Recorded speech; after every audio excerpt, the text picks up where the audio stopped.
trying them on without the waistband just to see how they fit, how they feel.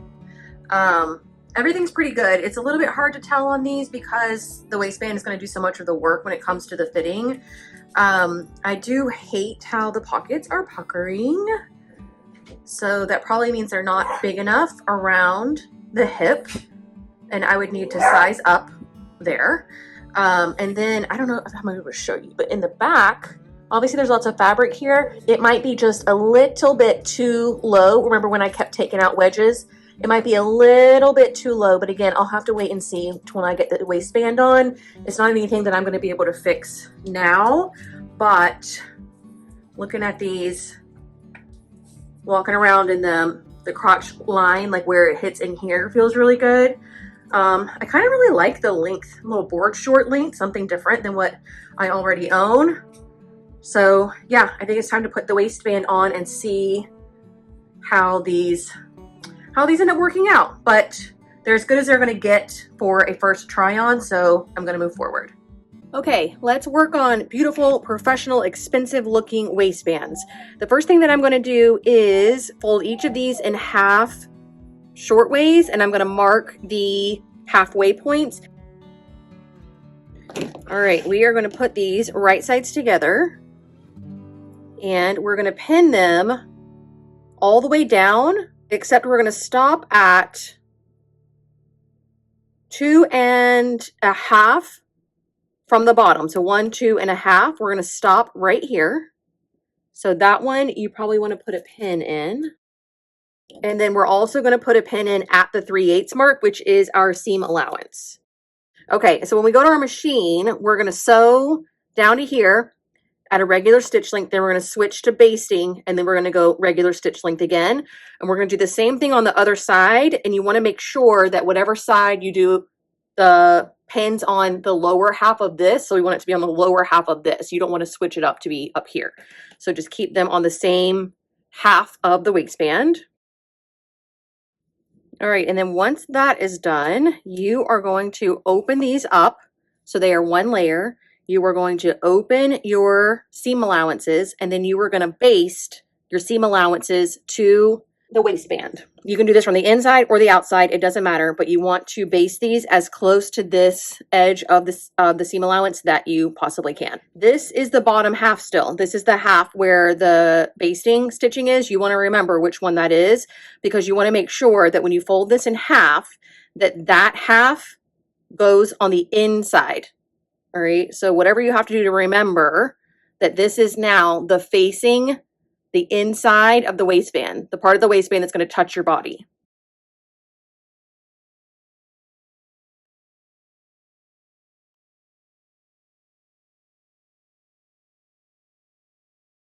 All right, then we are going to baste around this entire opening.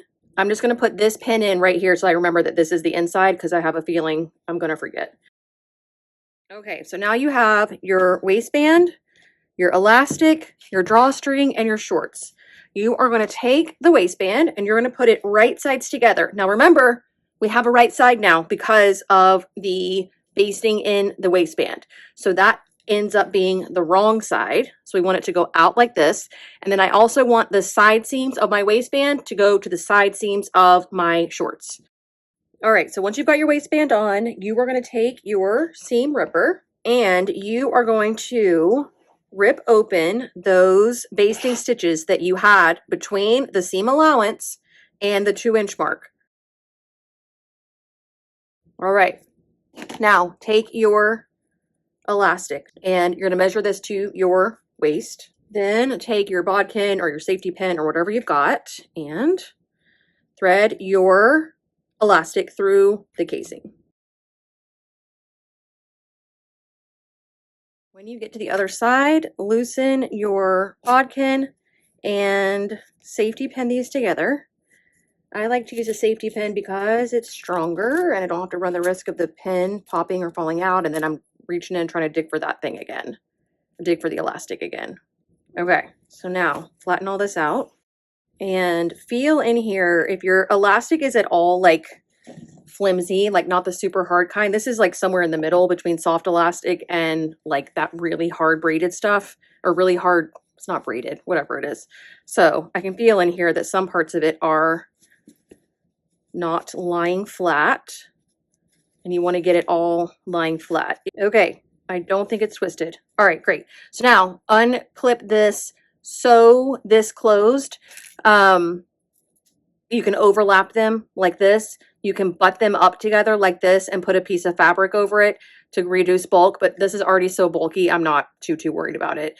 So I'm gonna do the box all the way around just to make sure it's extra strong. All right, once you've got it sewn, then you can pull it all the way through and evenly distribute all of the elastic in the gathers and whatnot. This would also be the time to try them on to make sure that the elastic is indeed tight enough for your body. So once you've got that, now we're gonna go to the sewing machine once again, and we're gonna make a little casing for our drawstring, because I don't want the drawstring slipping and sliding around in here. I wanna have a little casing just for it. I forgot to put the eyelets in. Like, what are the drawstrings gonna come out of if there's no eyelets? Yay, doesn't that look so good? So now all we have left to do is take our shoestring. The aglet is going to serve as like the safety pin to help us pull it through. This goes through the hole, or in one of the holes into this casing, and we pull it all the way around to the other side. And voila, doesn't that look so good? I am obsessed with how these turned out. I think that I like the construction, don't love the fabric, so I'll be on the hunt for some better sweatshirt fleece.